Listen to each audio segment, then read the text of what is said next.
My name's Stuart Copeland. My defence is haloperidol. A common side effect is inducing psychosis, amongst many other negative side effects. Burning sensation to the brain, cold headaches and migraines, motor dysfunction, etc. Let me show you some of the evidence in recent research in peer-related academic reviews of haloperidol.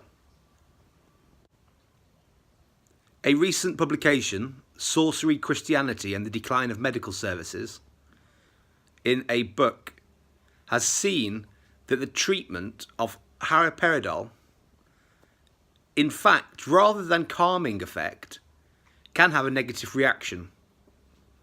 This was put down to a supernatural diagnosis rather than a pharmacological understanding. But rationally, using Kantian epistemology and the rational transcendental experiences of patients I've met, the negative reaction is actually triggering psychosis, which is supported by the leaflets given out with the medication that you can check side effects on. Common side effect, as I've said, is triggering psychosis. Headaches, motor dysfunction.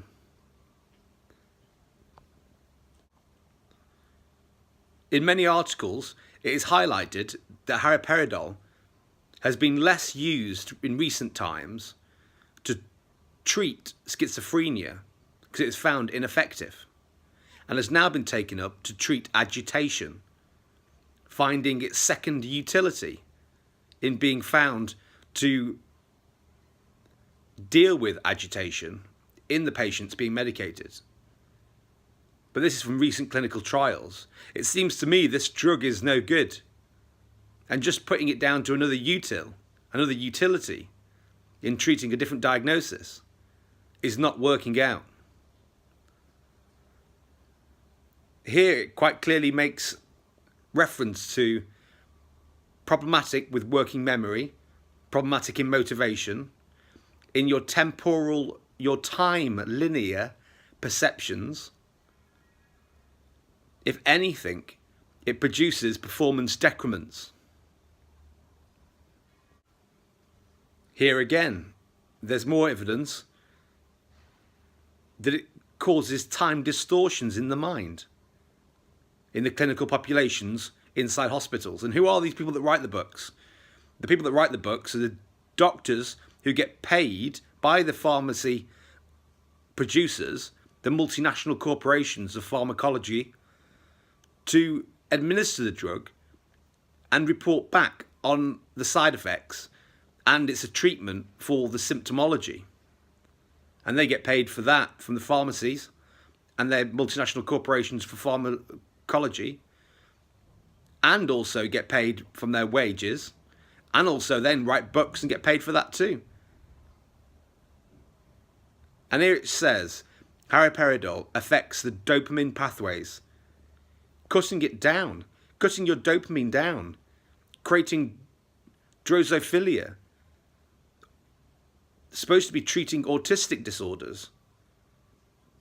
But these people with autistic disorders, have they got the confidence or even the ability to identify pain? It's also bad for the heart, creating cardiac arrests in some patients and increased heart palpitations in others. And that's a behavioural neuroscience. Further research identifies it not only used in the past for schizophrenia, but currently used for Parkinson's disease, and looking at the dopamine-related error processing. Obviously, I was given it for agitation. I was agitated because I wasn't allowed to attend the court after a judge requested to the doctor that I be let out as part of my care plan to get an injunction, non-molestation order on the Metropolitan Police and the Care Trust in their coercive practices.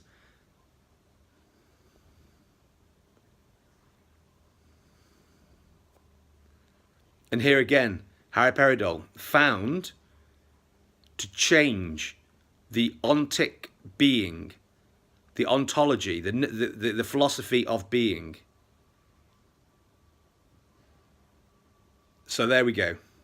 I was not responsible with all the jabs that I was given of haloperidol in the run-up to that.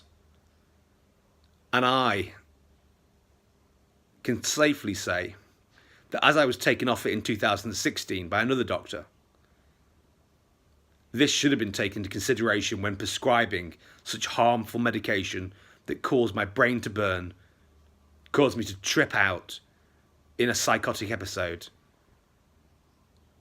And clearly, it is a common side effect to trigger psychosis and induce psychosis in the literature they hand out with the medication that is given to you.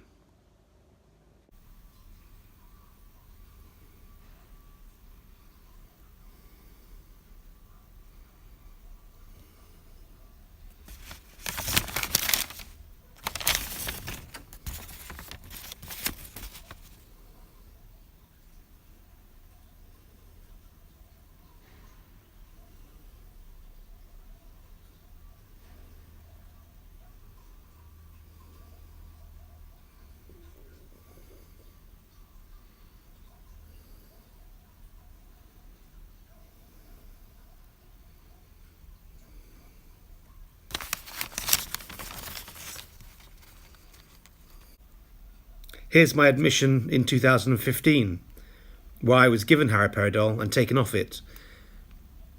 Here's my evidence. I was told to keep notes on the side effects.